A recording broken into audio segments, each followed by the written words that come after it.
Baik, Assalamualaikum warahmatullahi wabarakatuh. Kami dari kelompok 4 akan mempresentasikan mengenai face recognition with KDA as classifier.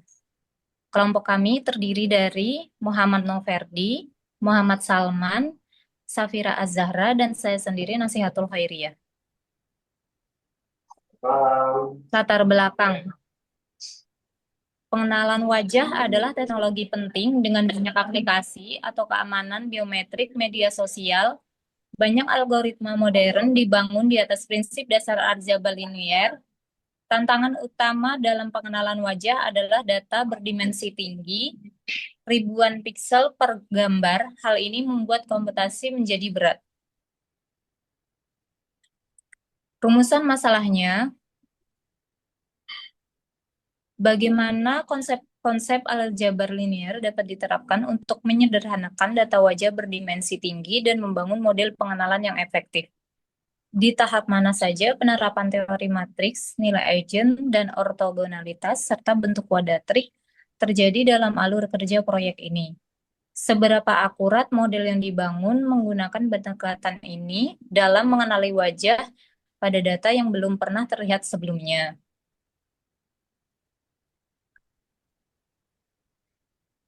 Tujuannya, alur kerja face recognition. Menjelaskan alur kerja proyek pengenalan wajah dengan menggunakan klasifikasi QDA, Quadratic Discriminant Analysis.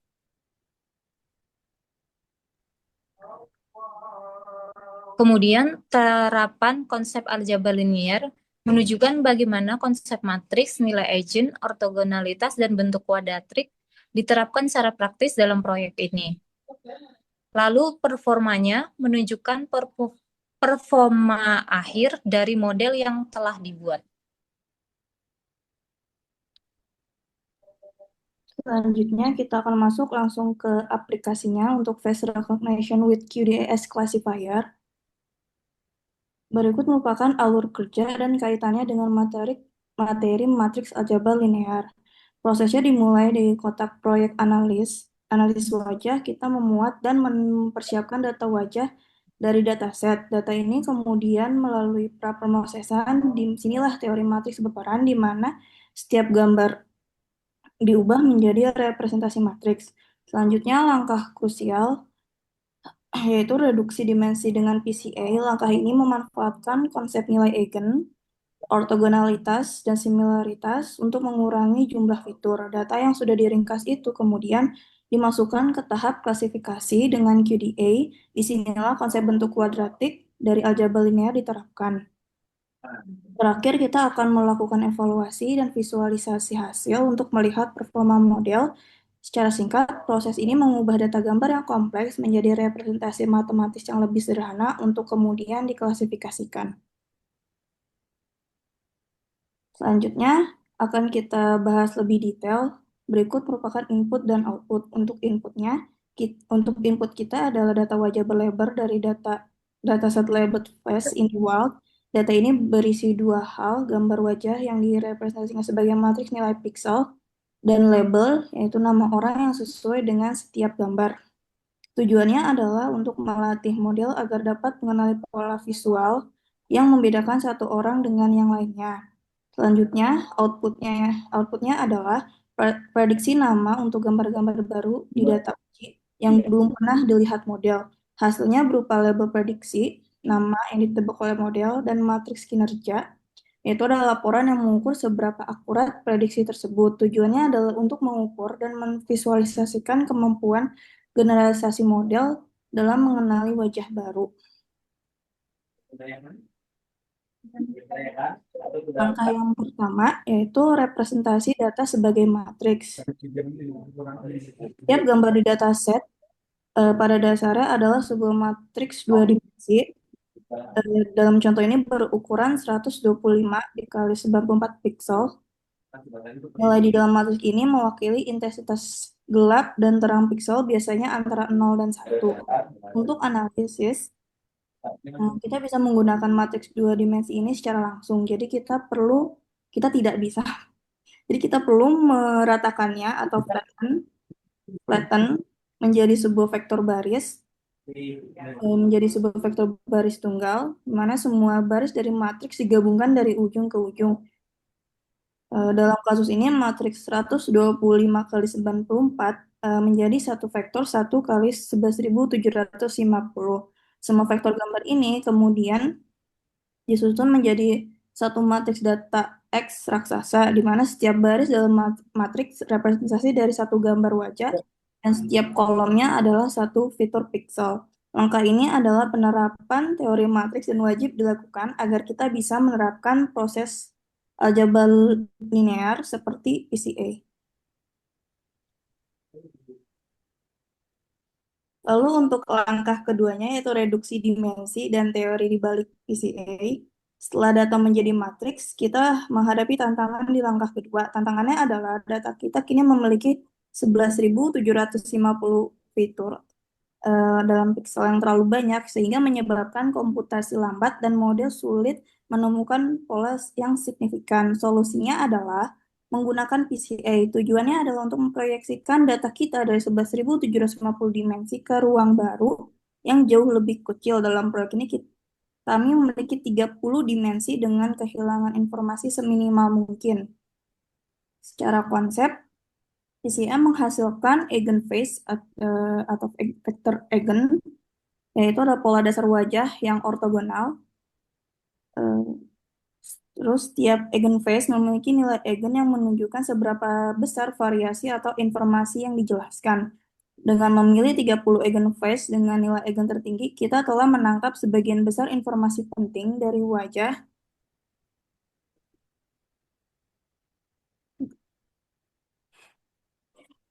namun kini dalam format yang jauh lebih ringkas dan efisien. Inti prosesnya adalah PCM mencari sumbu baru yang menangkap varian terbesar antar wajah. Hasilnya berupa fitur wajah baru yang ringkas namun tetap informatif. Dan hal ini membuat model lebih efisien dan lebih baik dalam mengenali pola wajah. Selanjutnya terkait dengan matematika di balik PCA. Di sini dimulai dari matriks data yang telah diperoleh yaitu X, di mana matriks datanya ini berukuran M kali N, dengan M merepresentasikan jumlah gambar wajah dan N merepresentasikan jumlah pixel berukuran 11.750. Dalam menerapkan PCA, langkah pertama yang harus dilakukan adalah melakukan pemusatan data atau mean centering. Langkah pertama di sini jadi adalah menghitung wajah rata-rata dari seluruh dataset, lalu mengurangkannya dari setiap vektor wajah. Hal ini dilakukan agar hal ini dilakukan karena PCA menganalisa variasi data. Jadi jika data tersebut dipusatkan di titik nol, maka kita dapat fokus pada seberapa besar data menyebar dari pusatnya. Setelah dilakukan pemusatan data, langkah selanjutnya adalah menghitung matriks covariance-nya. Di sini adalah langkah yang paling krusial, di mana kita harus membuat matriks yang menjelaskan bagaimana setiap pixel berubah nilainya relatif terhadap pixel lain di seluruh dataset tersebut. Di sini di sini dirumuskan untuk mencari matriks kovarian adalah mengkalikan matriks data transposnya dengan matriks data tersendiri yang sudah terpusat. Sehingga nanti akan diperoleh matriks covariance berukuran 11.750 kali 11.750. Dan dari matriks covariance disinilah yang jadi kunci, menjadi properti yang menjadi dasar ortogonalitasnya. Next. Langkah ketiga adalah melakukan dekomposisi eigen atau eigen decomposition. Disinilah peran disinilah peran nilai eigen dan vektor eigen muncul. Jadi kita memecah matriks covariance C untuk menemukan vektor di mana variasi data paling maksimal. Di sini kita melakukan persamaan fundamental, yaitu mencari vektor V dan skalar lambda yang memenuhi. Interpretasinya adalah V di sini merepresentasikan eigenface, yaitu sebuah vektor berukuran 11.750 kali 1 yang menunjukkan pola wajah atau komponen utama. Perkalian matriks C dan V di atas tersebut hanya merenggangkan V tanpa mengubah arahnya. Sedangkan di sini lambda atau nilai eigen ini merepresentasikan faktor peregangannya. Nilainya di sini menunjukkan seberapa besar varians atau informasi yang ditangkap oleh eigenphase V. Semakin besar lambda, semakin penting eigenphase tersebut. Persamaan dekomposisi eigen ini sebenarnya adalah bentuk dari sebuah konsep aljabar linear yang lebih umum, yaitu similaritas matriks. Dua matriks A dan B disebut similar jika memenuhi P sebagai berikut. Matriks yang similar pada dasarnya merepresentasikan transformasi linear yang sama, sehingga matriks yang similar di sini haruslah memiliki nilai eigen yang sama. Langkah keempat di sini adalah untuk kenapa eigenphase-nya ortogonal. Ini bukan kebetulan, tapi melainkan karena hasil dari sebuah teorema fundamental dalam aljabar linear. Teorema tersebut adalah teorema spektral yang menyatakan bahwa semua vektor eigen dari sebuah matriks simetris nyata adalah saling ortogonal. Tadi sudah dijelaskan pula bahwa matriks kovarians C tersebut adalah matriks simetris dan semuanya berisi bilangan nyata atau real. Oleh karenanya, berdasarkan teorema spektral di atas, semua vektor eigen V yang kita dapatkan tadi dari dekomposisi C itu sudah dipastikan saling ortogonal. Praktisnya adalah ortogonalitas di sini berarti setiap eigenphase menangkap pola informasi yang saling independen dan tidak dapat dijelaskan oleh eigenphase lainnya, sehingga menciptakan set fitur baru yang sangat efisien. Jadi ringkasannya di sini adalah dalam melakukan PCA di sini adalah kita memusatkan data wajah, mencari matriks kovarianse yang simetris, melakukan dekomposisi eigen pada matriks kovarian tersebut untuk menemukan nilai dan vektor eigennya, dan karena dan berdasarkan teorema spektral karena C-nya simetris, maka semua vektor eigennya sudah pasti ortogonal, sehingga kita dapat memilih 30 eigenphase, yaitu 30 eigenphase dengan nilai eigen terbesar sebagai basis fiturnya.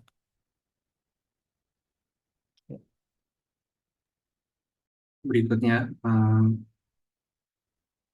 adalah klasifikasi wajah dengan KDA. Setelah wajah direpresentasikan dengan 30 fitur tadi melalui eigenphase, kita perlu mengklasifikasikannya, yang mana dari vektor tersebut merupakan wajah dari siapa. Nah, model yang digunakan untuk mengklasifikasikan vektor yang sudah kita cari nilai eigennya itu menggunakan KDA, Quadratic Discriminant Analysis. Tugas KDA adalah membuat batas keputusan antar kelas, yakni yang setiap orang itu di ruang 30 dimensi ini. Untuk batas kuadratik atau bentuk kuadratik, KDA menciptakan fungsi keputusan yang secara umum memiliki bentuk kuadratik Z transpose dikali A dikali vektor Z ya, untuk memisahkan data setiap orang. Bagaimana input dari PCA diproses? Yang pertama, kita melakukan tahap pelatihan atau fitting. Model KDA mengambil seluruh data latih yang sudah ditransformasi PCA. Kemudian langkah selanjutnya, untuk setiap orang atau kelas K, model menghitung dan juga menyimpan. Yang pertama adalah vektor rata-rata μk atau vektor 1 kali 30.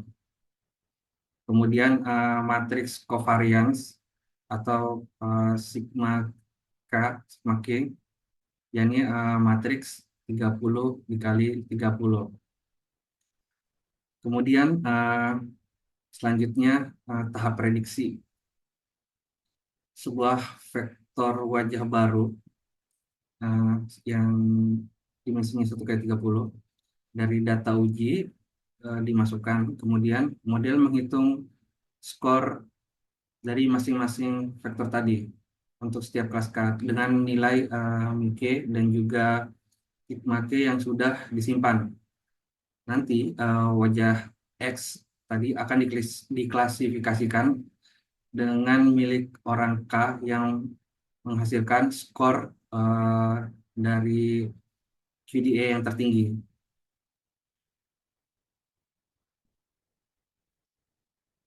Nah, setelah PCA, setiap gambar wajah X adalah sebuah vektor di ruang 30 dimensi. Tugas QDA adalah menghitung probabilitas bahwa vektor X ini melihat setiap kelas K atau setiap orang yang ada, lalu memilih kelas dengan probabilitas tertinggi. Untuk melakukan ini, QDA menghitung skor untuk setiap kelas K menggunakan fungsi diskriminan kuadratik atau jika X. Model akan memilih kelas K yang memberikan nilai QDA tertinggi. Rumus umumnya sebagai berikut, di mana X itu merupakan input dari PCA. Ini adalah vektor wajah baru 1 kali 30 yang ingin kita klasifikasikan. Kemudian MIK-nya adalah vektor rata-rata atau min dari semua wajah latih milik kelas K. Kemudian sigma K itu adalah matriks covariance atau matriks 30 kali 30 untuk kelas K yang menjelaskan sebaran data wajah orang ke K. Kemudian IK-nya ini adalah fungsi PK-nya ini adalah probabilitas dari kelas K. Bagian inti dari fungsi ini dia adalah sebagai berikut. Ini adalah bentuk kuadratik yang secara umum bentuk kuadratik memiliki format Z transpose dikali Z, di mana Z-nya itu adalah vektor dan juga A-nya adalah sebuah matriks. Nah, dari face recognition ini hasilnya sebagai berikut, di mana rata-rata presisinya itu di, di sekitaran 80% dan juga ada juga yang dapat 70%. Kemudian nilai F1 skornya itu sekitaran 82%. Akurasi keseluruhan itu dia memprediksi dengan benar sebesar model KD tadi memprediksi dengan benar sebesar 82% dari seluruh data uji. Ini adalah skor yang baik. Untuk presisinya, dia mengukur seberapa akurat, apa itu presisi? Dia digunakan untuk mengukur seberapa akurat prediksi positif dari model. Kemudian recall itu untuk mengukur seberapa baik model dapat menemukan semua sampel positif dari suatu kelas. Dan juga di sini ada matriks untuk ini ya, hasil prediksinya, yang dimana diagonal utamanya itu yang kuning terang. Di sini angka-angka di sepanjang garis diagonal menunjukkan prediksi yang benar. Semakin terang warnanya, semakin banyak prediksi yang tepat. Nah, yang di luar diagonal itu adalah angka-angka kesalahan dari klasifikasi. Dan ini merupakan output dari prediksi face recognition. Dan terlihat model berhasil mengidentifikasi sebagian besar wajah dengan benar, meskipun ada beberapa kesalahan seperti prediksi ini. Prediksi seharusnya dia Bush, yang diprediksi adalah Blair. Baik, kesimpulan dari presentasi ini, proyek ini mendemonstrasikan bagaimana konsep-konsep fundamental dari aljabar linier menjadi tulang punggung untuk menyelesaikan masalah kompleks di dunia nyata seperti pengenalan wajah. Pada akhirnya, proyek ini menunjukkan bahwa konsep-konsep yang terkadang terasa abstrak dalam aljabar linier memiliki penerapan yang nyata, kuat, dan sangat relevan dalam teknologi modern. Demikian presentasi dari kelompok kami. Lebih kurangnya mohon maaf. Wabillahi taufik wal hidayah. Wassalamualaikum warahmatullahi wabarakatuh.